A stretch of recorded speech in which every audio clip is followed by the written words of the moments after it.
name is Giovanna. I was born in Ragusa in Sicily, where we have a very distinct kind of ravioli. They are made with sugar rather than grated cheese, salt and pepper. So it's sugar and grated orange rind.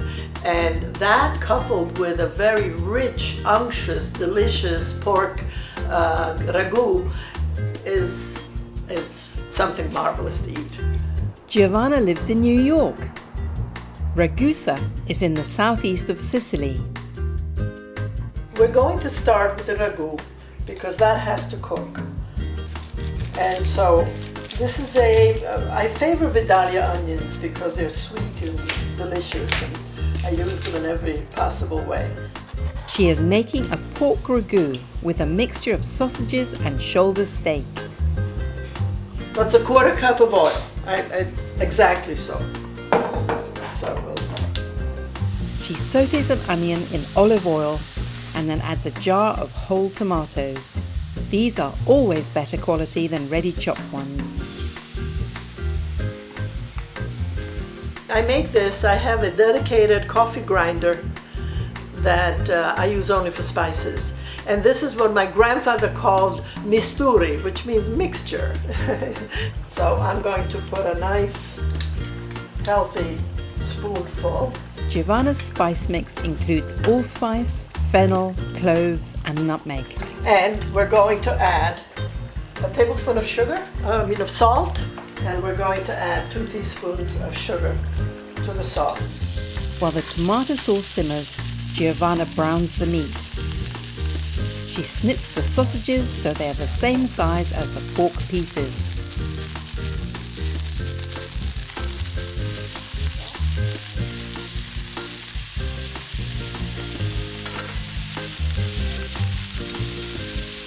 She uses a potato masher to squash the tomatoes, as this gives a better texture. She deglazes the pan with white wine. Please don't ever buy cooking wine. If you can't drink it, you don't use it in cooking. So now we're reducing the wine, actually just getting rid of the alcohol. So we're going to turn the front off, add the meat. And then adds this and the meat to the tomato sauce. It cooks about 2.5 to 3 hours. It has to really develop flavor. So at this point, there's nothing else you need to do. Just from time to time, give it a stir to be sure that there's enough liquid in there. Next, Giovanna makes the ravioli filling. I saved the label just to show it to you.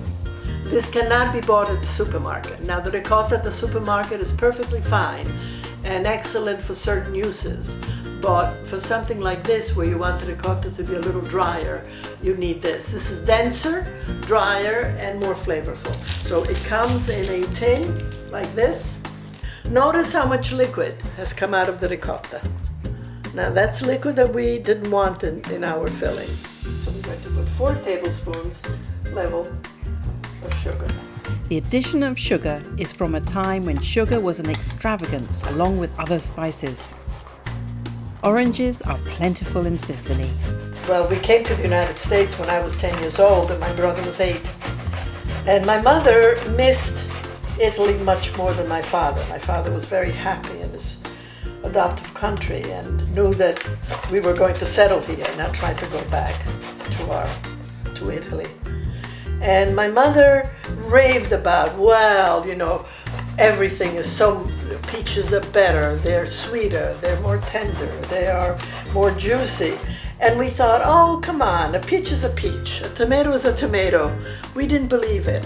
Well, we didn't believe it until we went back to Italy as adults. And then we realized that, first of all, owing to the fact that we come from Sicily, and you have Mount Etna, which is the largest active volcano in Europe, the volcanic soil produces a sweetness, a flavor, a scent that we simply don't experience on this side of the pond. So we realized that she had good reason.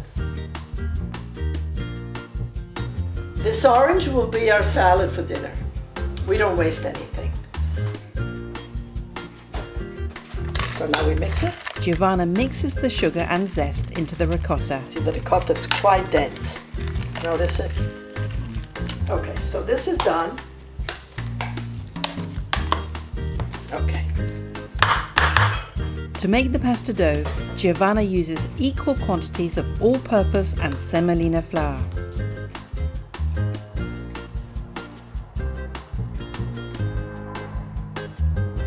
With 3 cups of flour, she uses 4 eggs.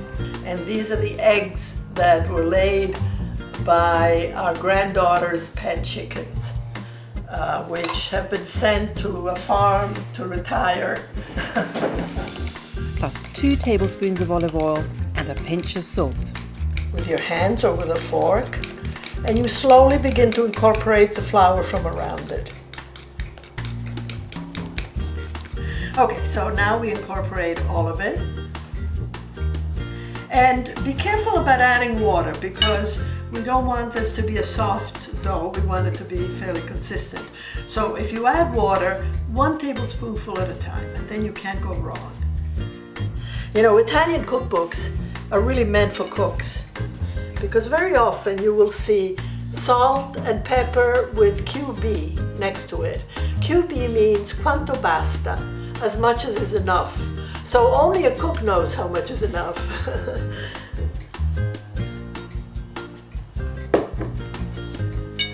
It really is quite easy. Then she kneads the dough until it is smooth and elastic. You push with the heels of your hand and you turn it towards you, and then you turn the dough, and that way you get the smoothness. She smooths a little olive oil over the surface, covers the dough and leaves it for 30 minutes to rest. She divides the dough in half and rolls it out as thinly as possible.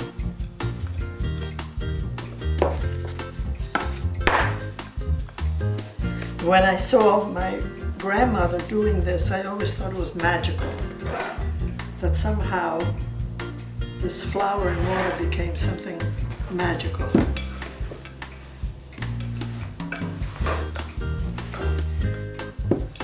I think this is okay.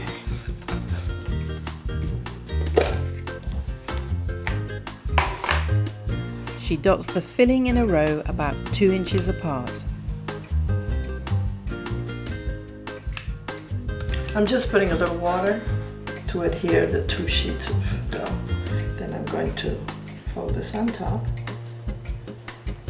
and press between the 2, partly to expel whatever air is in there and partly to adhere the 2 pieces of dough. She uses a pastry cutter to cut square ravioli. Of course, there are as many ways of shaping these as there are people.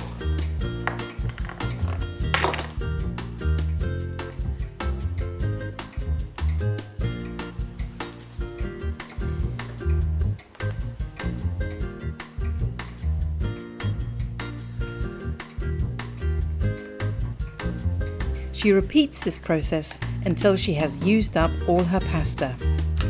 You know, cooking is a great satisfaction because what's more beautiful than feeding your family and your friends and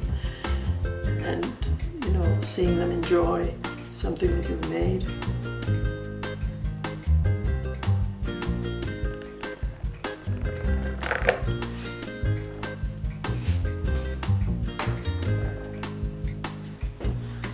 Well, that was a nice yield. They can be left covered for an hour or so.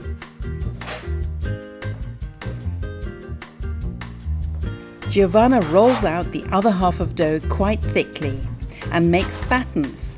See how useful this is? This is so much easier to do than with a knife because you can apply all your strength to it. Then she makes cavatelli with a ridged paddle. Press with 2 fingers, pull towards you, and lo and behold, it turns and it makes a beautiful little noodle. Press down with 2 fingers or 3, and pull towards you. And what you do is you create a little, well, you create the ridges and you create a hole for the sauce to go in. So it'll pick up the sauce in a wonderful way. This too is therapy, and I'm fast at it. I mean, I could put a pot of water up, and by the time the water boils, these things have been made.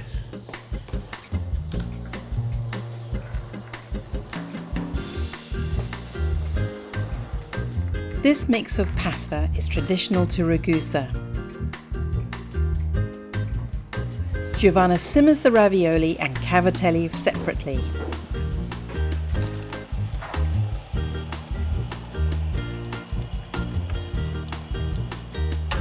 She removes the meat. This will be served as a main course.